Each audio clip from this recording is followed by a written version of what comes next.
Welcome to the Mindset Mile podcast, the show that'll leave you empowered to take action towards becoming the turned up version of your already awesome self. I'm your host, Aisha Zaza, and I'm so glad you're here. Let's go. Hey friend, welcome back to another episode of the Mindset Mile podcast. This week, I wanted to share a topic that's been on my mind lately about what it means to realign with things in your life.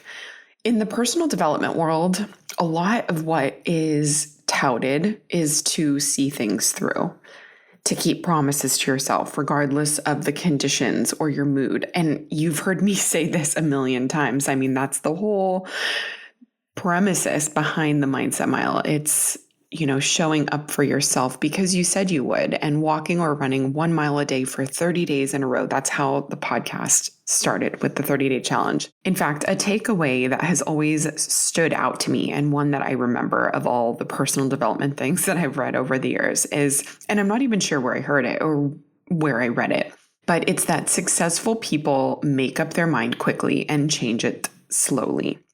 That's something I always keep in mind when I find myself ruminating over something important or that matters a lot to me. And it's not about making a hasty decision. You can gather information that you need. But to me, what this means is listening to your gut and knowing that there isn't always a right decision. There's just the one you make. That being said, there's a fine line between walking away from something too soon or too quickly and knowing what's actually best for you to do in the season of life you're in. It could be really hard to put a pause on something when you've started to attach some of your identity to it, be that a role at work, a relationship, where you live, a career you've chosen. These are not easy things to pivot from. They do take a lot of thought and consideration. But if you're someone that is used to just going and going and going, it could be really hard to see that sometimes what's best is that you actually need to slow down, reevaluate, and ask yourself some questions and give yourself honest answers about what you're doing. And here are some questions that I want to encourage you to consider. Is what I'm doing still serving me? Do I actually have interest in what I'm doing, or am I doing it because I always have? These things don't need to be what we initially think are like big pillars. I know the examples that I gave are kind of bigger pillar things, and that might not apply to you. But this whole idea of reevaluating and realigning, I mean, this could be applied to things as, I want to say, basic as the group of people you hang out with frequently. It could apply to the social media accounts you have and who you are continuously seeing in your feed. It could be the eating and drinking habits you have. In fact, I think that these things are even more deceiving to go for a long time without noticing that they are either wreaking havoc or causing tension somewhere in your life, because social habits feel harmless for a long time until they're not. And social habits are also very hard to forego and to change when things like FOMO exist. And, reevaluating these areas of your life, they might even make you question who your real friends are. And those are some hard things to face and be real with yourself about. But realigning is so beneficial, and I think it should be done as frequently as needed, but for sure intentionally done at least like once a quarter.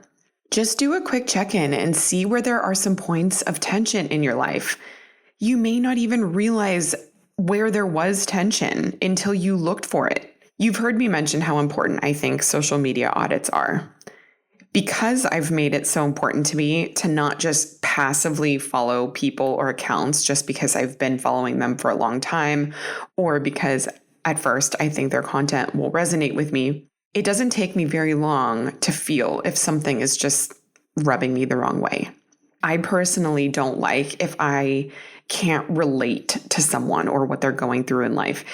It doesn't mean that they aren't a great person or that we wouldn't actually connect in person. But of course, people choose what they show online and they niche down. And so if I don't find what they have to share inspiring, informative, or if I get the feeling that everything is just like quote unquote for the gram, I politely just let it go. Curate your social media feed the same way you would choose the people you spend time with in real life. It matters. It matters that you're aligned with what you're consuming. You'll never know what you aren't making space for in your life if it's filled with things you didn't intend to or truly want to keep in it anymore. So I guess what I really want to do is encourage you to reevaluate these areas of your life and make sure you are in line with them. What you do for work, with whom you spend the most time with, your social habits, your social media feed, the gym or the gym classes you're taking, and the books you're reading. When you take a scan, make sure to stop and see where there's any inner ping that comes up and just evaluate what it is and if there are any necessary changes you can make that will better serve you in this season of life you're in. And on that note, I want to let you know that I'm taking a pause on the podcast for now. Don't worry, this isn't goodbye.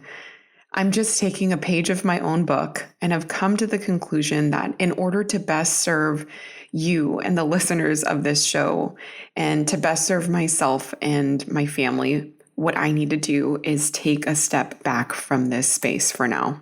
I'm very excited to make space and time to create bigger and better ways to help you and also to refocus on how I want to show up here. I know your next question.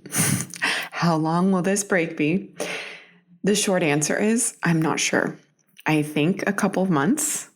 In the meantime, I'll still be posting on Instagram, so you can find me there, and I would love to connect with you there at Aisha Zaza. And if I could ask a huge favor, it would mean so much to me to get your feedback about what you love about the Mindset Mile, what you want to hear when we're back in a couple months, and if there are any topics, conversations, or guests that you'd love to hear on the show. I mean it when I say I'm going to miss you every week and connecting here on the podcast, and I appreciate you being a part of this community more than you know. The Mindset Mile would honestly be nothing without you. I will see you when I see you, friend, and until then, make it a great day.